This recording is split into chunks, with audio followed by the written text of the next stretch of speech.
कवटेमंकाळ तालुक्यातील आगरण धुळगाव या गावी 2017 साली अशोक भोसले यांचा निर्गुण खून केल्याप्रकरणी 5 जणांना न्यायालयाने आज जन्मठेपेची शिक्षा सुनावली आहे।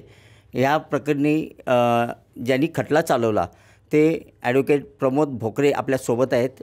मला सांगा सर, कशा पद्धतीनं सांगली जिल्ह्यातला हा ऐतिहासिक आणि पहिला असा निकाल लागलेला, आपण या खटल्याचं काम केलं, काय पार्श्वभूमी?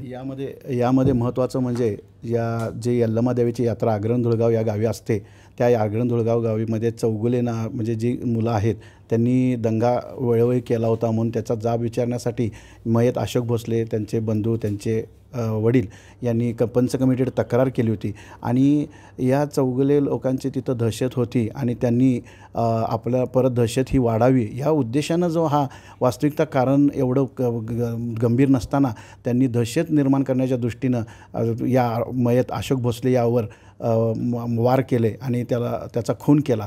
ही अशी घटना होती आणि याच्यामध्ये जे सहआरोपी होते त्यांनाही तितकंच जबाबदार कोर्टानं धरलं आणि त्यांनाही 302 खाली ही शिक्षा सुनावली।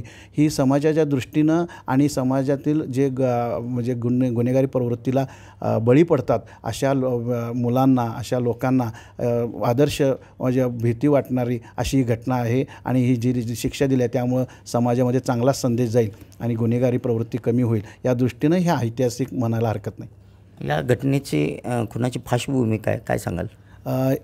आगरण धुळगावमध्ये यल्लमादेवीची यात्रा असते आणि त्यावेळी तिथं तमाशा आयोजन केलेलं होतं आणि तमाशा आयोजन करताना ही चौगुले म्हणून जी आगरण धुळगावची मुलं आहेत आणि त्यांची गँग आहे ती दंगा करत असते आणि ते दंगा करत असताना त्यांच्याविरुद्ध कोणीही आवाज उठवत नाही म्हणून त्यांचा हा दहशतीचा प्रकार वाढत चाललेला होता। परंतु या अशोक भोसले, तानाजी भोसले आणि प्रकाश भोसले यांनी धाडसानं याच्याविरुद्ध तक्रार नोंदवली पंच कमिटीकडं आणि त्या धाडसाचं वास्तविकता त्यानुसार त्यांना समज देऊन त्यांनी तर दंगा थांबवणं आवश्यक होतं, परंतु याचाच राग धरून आपली दहशत वाढावी या उद्देशानं हा केलेला खून हा याचा महत्त्वाचा भाग आहे आणि त्या दृष्टीनं तिथं त्यांनी ह्या तक्रारीचा आपल्याला बदला घ्यायचा आहे म्हणून गावी जाऊन त्यांनी गाड्या घेऊन हत्यारं घेऊन तिथं येऊन त्याची जाब विचारणा केली आणि त्याच्यामध्ये त्यांनी हल्ला केला अशी ही गुन्ह्याची पार्श्वभूमी आणि त्यामध्ये त्या अशोक चौगुले मयत झालेला आहे।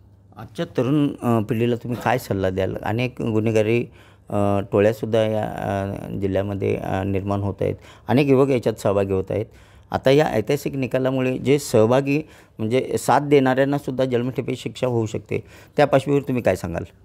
अनेक माननीय नामदार सर्वोच्च न्यायालय आणि माननीय नामदार उच्च न्यायालय यांचे न्यायनिवाडे आहेत आणि सहभागी असणारा व्यक्ती जरी तिथं मारहाण करत नसेल परंतु त्या गुन्हेगारांच्या बरोबर तिथं जाऊन उभा राहिला तरीसुद्धा त्याला तितकेच जबाबदार धरले जाते जितका मुख्य गुन्हेगार असतो। त्यामुळं ह्या जे गुन्हेगारी प्रवृत्तीला बळी पडत आहेत, जी तरुण पिढी त्यानुसार वाया जात आहे आणि गुन्हेगारी पार्श्वभूमीत येत आहे, तर त्यांना हा चांगला धडा आहे की त्यांनी याच्यामध्ये सहभाग न नोंदवणं हा महत्त्वाचा भाग आहे। फक्त आपण गेलो आपल्याला काय होणार नाही आणि आपलं पेपरला गुन्हेगार म्हणून नाव येतील आणि आपली दहशत निर्माण होईल परंतु आपण सुटून जाईल, हा जो त्यांना चुकीचा भ्रम आहे तो या भ्रमनिरास नक्की या निकालामुळे झालेला आहे आणि ते तितकेच जबाबदार आहेत असंच कोर्टा म्हणजे मान्य न्यायालयानं त्यांना जबाबदार धरून त्यांनासुद्धा जन्मठेपेची शिक्षा सुनावलेली आहे। त्यामुळे हा चांगला संदेश आहे, त्यावेळी तरुणांनी याबाबत सावधगिरी बाळगली पाहिजे।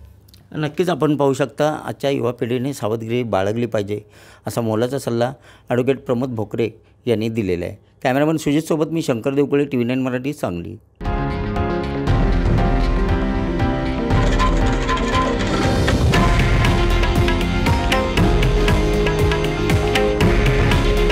हे आहे देशातील नंबर 1 न्यूज नेटवर्क आणि आपण पाहत आहात TV9 मराठी। काळजी तुमची, हित महाराष्ट्राचं।